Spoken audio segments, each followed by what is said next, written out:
கூட்ட நெரிசலை தடுப்பதற்காக அதை மேலாண்மை செய்வதற்காக எத்தகைய நடைமுறைகளை பின்பற்றலாம் என்பதை பற்றியான ஒரு ஆலோசனை கூட்டம் இது. இந்த கூட்டத்தில் மனிதநேய மக்கள் கட்சியின் சார்பாக பங்கு கொண்டு நாங்கள் பல ஆலோசனைகளை எடுத்துரைத்தோம். ஜனநாயகத்தினுடைய அடிப்படை மக்கள் தங்களுடைய கருத்துக்களை எதிர்ப்புகளை வெளிப்படுத்துவதற்கான கூட்டங்கள் ஆர்ப்பாட்டங்கள் இவையெல்லாம் நடைபெற வேண்டும். ஆனால் இந்த கூட்டங்கள் நடைபெறும்போது 5000 பேர் பங்கு கொண்டால் அதற்கு ஒரு காப்பு தொகை, 10,000 பேர் பங்கு கொண்டால் அதற்கு ஒரு காப்பு தொகை என்று நிர்ணயிப்பது சரியல்ல.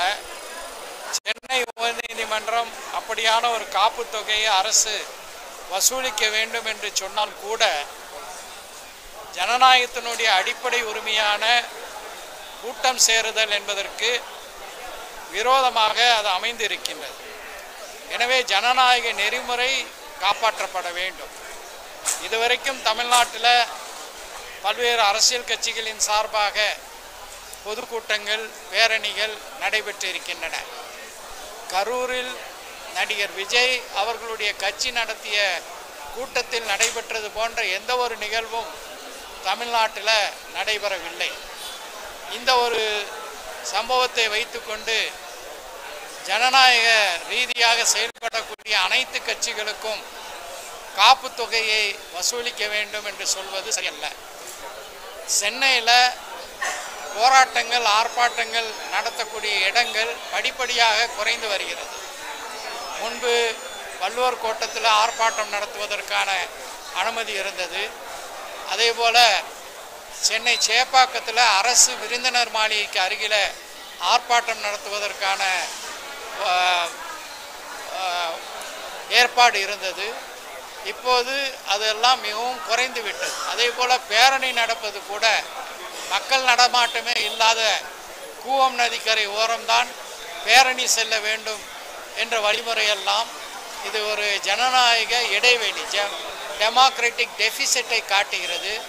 இதையெல்லாம் சரி செய்ய வேண்டும் என்று இந்த கூட்டத்தில் மனிதநேய மக்கள் கட்சியின் சார்பாக வலியுறுத்தி. ரோட் ஷோ முற்றிலுமாக தடை செய்யப்பட வேண்டும். அது ஒன்றும் தேவையில்லை. அதனால்தான் பல பிரச்சனைகள் வருகிறது.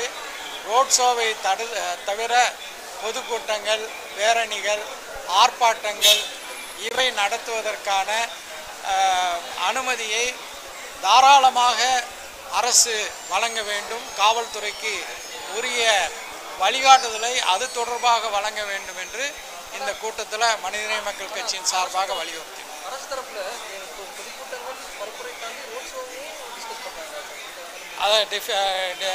ரோட் ஷோ தொடர்பான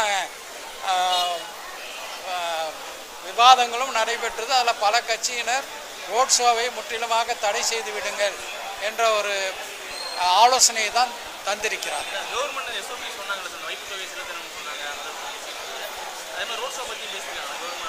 நிச்சயமாக பேசியிருக்கேன். நான் தான் சொல்கிறேனே, ரோட் ஷோ எல்லாவற்றையும் நெறிப்படுத்துவதற்கான வழிமுறையில் ரோட் ஷோவையும் அதில் சேர்த்துருக்காங்க. நானும் பல கட்சி தலைவர்களும் ரோட் ஷோவே தேவையில்லை அப்படிங்கிற ஒரு கருத்தை வலியுறுத்தி. நன்றி நன்றி நன்றி.